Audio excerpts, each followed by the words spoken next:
Welcome to Managing Uncertainty, a podcast series from the experts at Bryghtpath discussing global risk, business continuity, and crisis management. Will you be ready to lead your organization through its critical moment?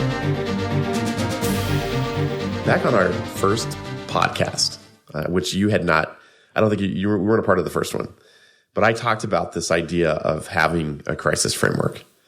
And the background there was that everybody always would call, clients would always call and say, I need to have crisis plans. I need to have plans because of active shooter for a power outage and for whatever.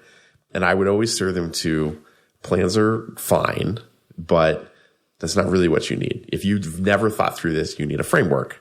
How do you make decisions? How do you communicate the results of those decisions? How do you get the stakeholders at the table? Who's responsible for the final say in something? Who's going to make the decision? How do you escalate a decision? So we want to talk a little more about that idea today because we were having some discussions with some clients recently and partners around who should be at the table. I mean, who needs to be there? And if they're there, what is their role? What's their role? What's expected of them? So I think one of the really difficult things to think about as you're building a crisis management process in a company, in a nonprofit or a private sector organization, is you're going to have this crisis management team, and in a crisis, however you decide to define it, somebody is going to be in charge, so to speak, of managing the process. Right. But they're not necessarily in charge of the crisis, right? Or are they? Well, they could be. I guess it would depend on how it was set up. In our previous experiences, I've seen it done a few ways, but you could have an incident manager, for instance, that would be responsible for bringing all the appropriate parties together. So they would need to know enough about the incident to know who to call and who to talk to and who to bring to the table.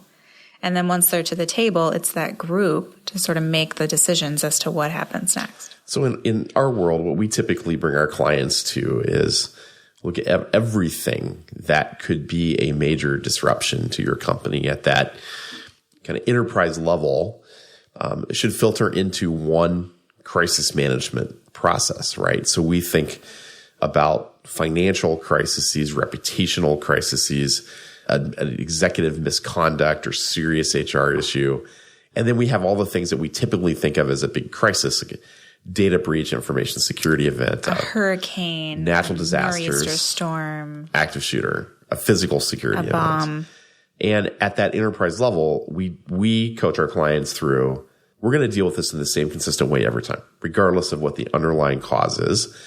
You may have slightly different people at the table sometimes, but we're going to deal with it. We're going to make the decisions through the same process. We're going to escalate things to executives and to the board in the same manner. When it reaches a certain threshold, certain decisions will need to be made. And I think we have a number of folks that have really struggled with that. I know at our former employer, when we worked together, we had a lot of struggles around reputational crisis versus everything else. And how do you put all of that into one kind of process where your executives are used to seeing the same communication, the same collaborative decision-making process that's all done together. But the folks running the crisis, your crisis manager, may not own the situation, because if it's reputational, it's probably your comms PR team. If it's a misconduct problem, it's probably your general counsel and your HR team. If it's a data breach, it's probably your IT org, your CISO, and your general counsel. Right. And then there's things like natural disaster, which may encompass a bunch of things. But we always encourage these to be done in a collaborative way. So in a typical company, who needs to be in the room for this kind of crisis management team? Who needs to be there? What have you seen that's been effective? Well, I would say there's usually the usual suspects. The usual suspects, right? So you're always going to have someone that's going to represent the human factor, the HR partners. You're usually going to have, maybe a facilities person, depending on what kind of situation it is. Facilities, property management, whatever you call it. You might have travel partners involved in the event that you have this happening somewhere where you have business, but the company's not there and you have to get people home from there. So there may be a whole slew of people, but like you said it earlier with crisis comms, they typically will come to the table as well. You need lawyers. You're going lawyers. to need legal advice. You are. Even in a routine situation. You potentially will need physical security folks. You're going to need physical security. You're going to need your technology team. Maybe technology is affected, maybe it's not, but they need to be there as a part of this. Yeah, and maybe they don't need to be there for everything, but that can be predetermined. You know, when certain situations happen, we're going to call these specific people. Right. We've seen crisis management teams for companies up to 25, 30 people because you're dealing with a Fortune 25 organization and there's lots of moving parts and you need this representation. Although we do encourage, as you're putting teams together to figure out where in the organization should you kind of draw the line on this is the type of person, the level of person that we want to have engaged in this. Right, with specific skill sets that we're going to need. So it wouldn't be every HR person that would maybe be valuable, but a crisis HR person would be more likely the person that you'd want to take. If you have such a thing. If you have companies such a thing. don't. Or at least someone that has schooled themselves on those types of scenarios and what they can do in those situations. HR is a good example. I mean, your HR organization could be made up of labor relations, employee relations, HR generalists, HR operations, pay and benefits. So you have all these different HR disciplines, and you're going to pick somebody corporately to represent the whole HR org and be a part of that process. Yep. Or, for instance, facilities. You're going to have somebody who's able to make decisions for the facilities folks, somebody who can actually make those decisions and make things happen. So, for instance, if you're asking for generators to be moved to a location because a big storm is coming, you need someone at the table that can make that happen. Which actually brings to an interesting point of the folks that are a part of this need to have certain authorities delegated to them by their most senior executive in their organization or pyramid, right? So those authorities should be documented. Like, what is the scope of decision-making authority that they have? And what do we do when we need to exceed whatever that authority is? Yeah, what's the process? What's the process by doing that? We also advise that you have pre-approvals for certain strategies that might cost money. You mentioned generators. We came from a retail environment where sending generators to retail locations was part of what we did all the time in advance of a storm or a disruption that we saw coming and in response to something that had happened that was more of a no-notice event. Right. But we didn't have to call and ask permission because that was all documented that if these triggers are hit and, the facilities leader has blessed this, then we're going to deploy that equipment. And it was just done in the normal course of business. Right. Or another example would be technology. If you have to go to another data center, who has the authority to do that and make that decision? If you have to fail over or make a decision like that. Right. So those are some of the big examples that I can come up with just off the top of my head of who maybe could be at the table and what kinds of skill sets they should bring with them. And I think we were probably thinking maybe a little corporately with this, but you also want to have whatever your business lines are. We came from, as I mentioned, we come from a retail environment. So stores and distribution were big parts of the crisis management process at our former employer. But your business lines might be different. And so you would bring those operations teams in as a component of that. You could make the same parallel at, education centers, for instance, or hospitals or any other organization that's going to be dealing with some kind of disaster, if you will. Well, a great example. I mean, we're building the crisis management process right now for a major university that has multiple campuses. And the campus operations team that is responsible for running the campuses. They're not teaching the classes, but they're running the administrative side of managing buildings and students and faculty and all of that. They're the driver, right? It's their world that is going to recover those campuses in a disruption. The faculty just use the campuses to deliver the education to students in that situation. So the operations teams are critical. So in their world, I guess, what would you say some of the challenges they have with bringing teams together to get things done? One of the challenges there is that they just never had this process, right? So this whole idea of, I should back up in that the way that they were thinking about crisis is it's got to be the worst case scenario, right? Like their entire impetus originally for their crisis management process was, look, we're a regulated academic environment where we have to give notice to students of really bad stuff, and we have to do it in real time.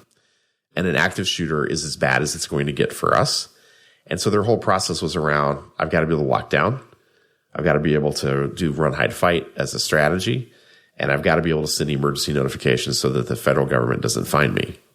Those were all admirable and important things, except that that's a really rare event. It's extremely rare. It's a very rare event. And so they found themselves in, so where this took them was they found themselves in the following situation. Last year, Hurricane Matthew comes ashore in North Carolina.